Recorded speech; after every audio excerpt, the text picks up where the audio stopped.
On the 22nd of February 2017, it was announced that astronomers had found a total of 7 planets in orbit around the star TRAPPIST-1, all between the mass of Mars and about the mass of Earth. All the planets in the system are in orbit closer to TRAPPIST-1 as Mercury is to the Sun. In fact, the outermost planet of the TRAPPIST-1 system, TRAPPIST-1H, orbits the star at an average distance of about 9 million kilometers. That may sound far, but if you were to place the TRAPPIST-1 system planets in our solar system, it would look like this.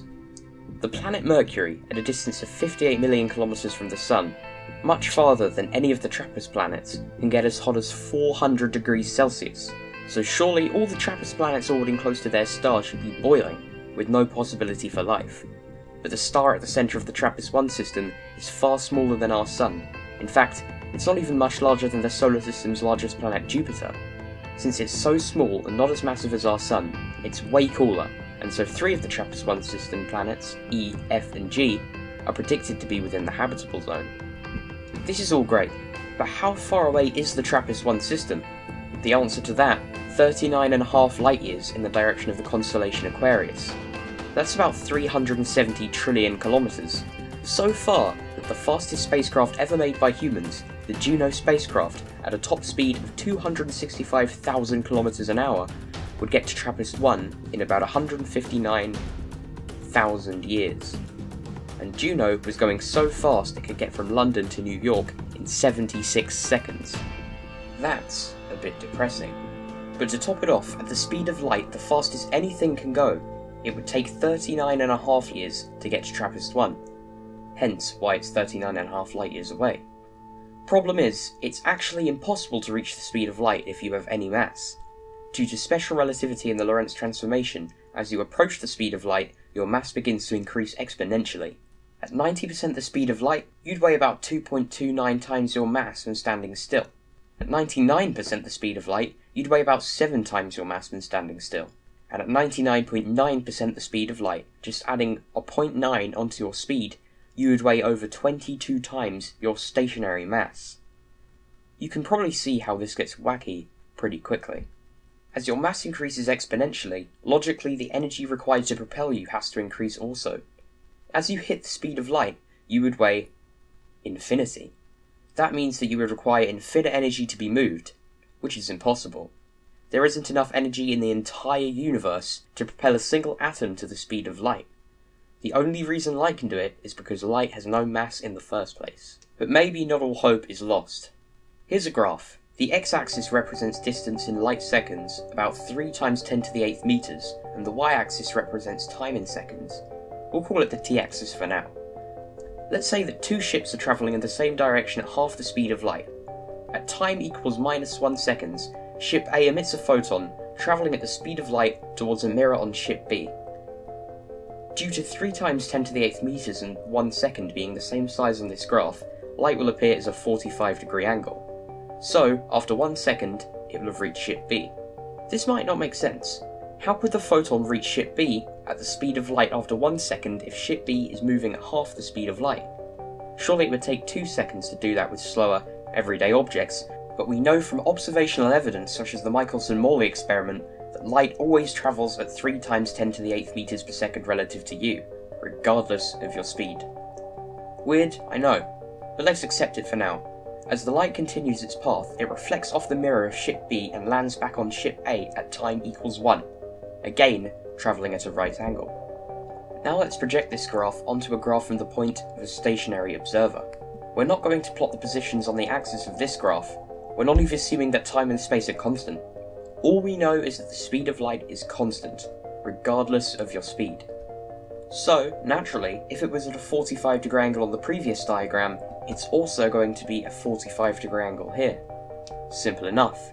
Now, let's project ship A's path onto this graph. Remember, this second graph is relative to a stationary observer, so ship A going at half the speed of light will be going at half the angle of light on this graph, 22.5 degrees. Also, remember that on the old graph, ship A always stayed on the t-axis, so let's plot that. To carry on, let's put 2 points on the axis, 1 second and -1 seconds. Remember that ship A emitted a photon at time equals -1. Let's plot that on the graph, keeping in mind that light speed always equals a 45-degree angle.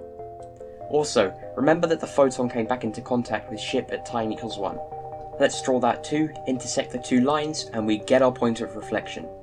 Remembering that the reflection point of the photon happened on the x-axis and the time equals 0 also happened on the x-axis, we can construct the x-axis from the point of view of ship A from these 2 points and find that, incredibly, the point at which the photon was reflected happening at time equals 0 relative to ship A happened at a different point in time relative to the stationary observer.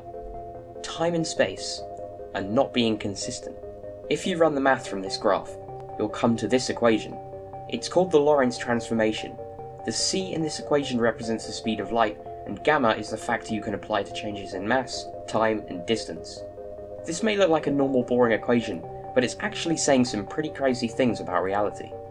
First of all, it's saying that distances don't always stay the same. Let's say that I'm going to run 1 light year at half the speed of light.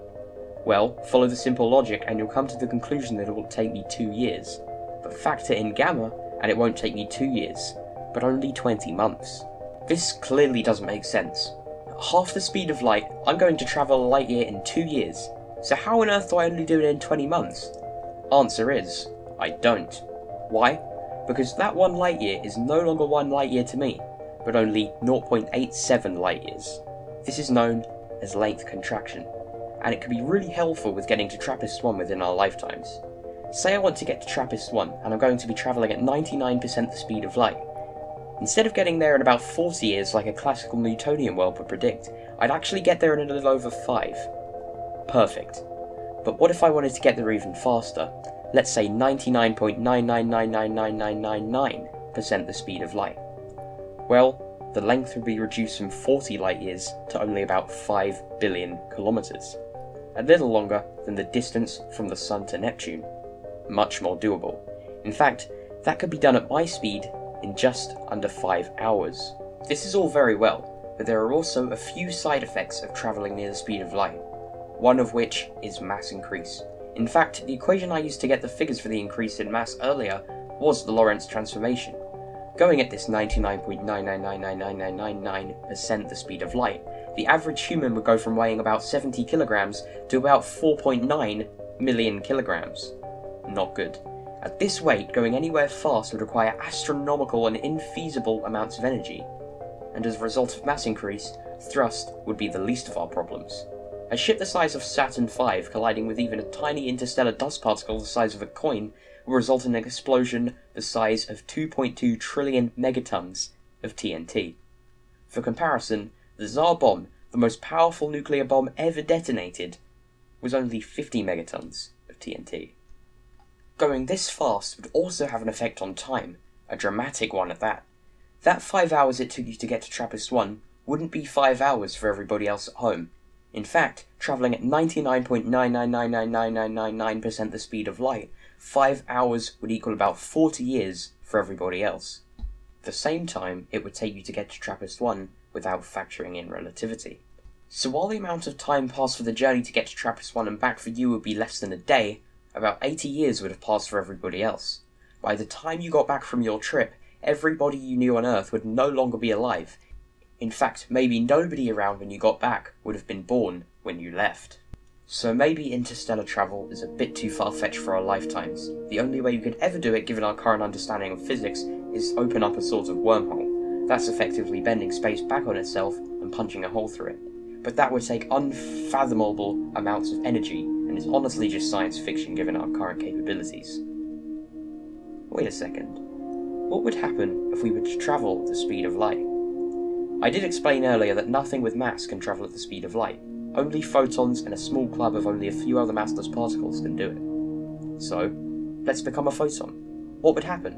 We'll have to trust the Lorentz transformation for this one. If I was to become a photon and accelerate to the speed of light, well, simplify the equation. 1 squared equals 1, 1 minus 1 equals 0, root 0 is 0, 1 over 0. If I was to travel at the speed of light, time would come to a stop. While no time would pass for me, the entire future of the universe would pass in an instant. Time dilation would be infinite. Also, all lengths would reduce to 0. I could literally travel across the entire observable universe and back within an instant. Of course, this would only be happening from my perspective. To everybody else, I would just be travelling at the speed of light and nothing interesting would happen. Here's a fun question. If I was to travel at the speed of light for 5 seconds, covering an infinite amount of distance every instant, and then suddenly stopped, where would I be? Leave your answer in the comments, and thanks for watching.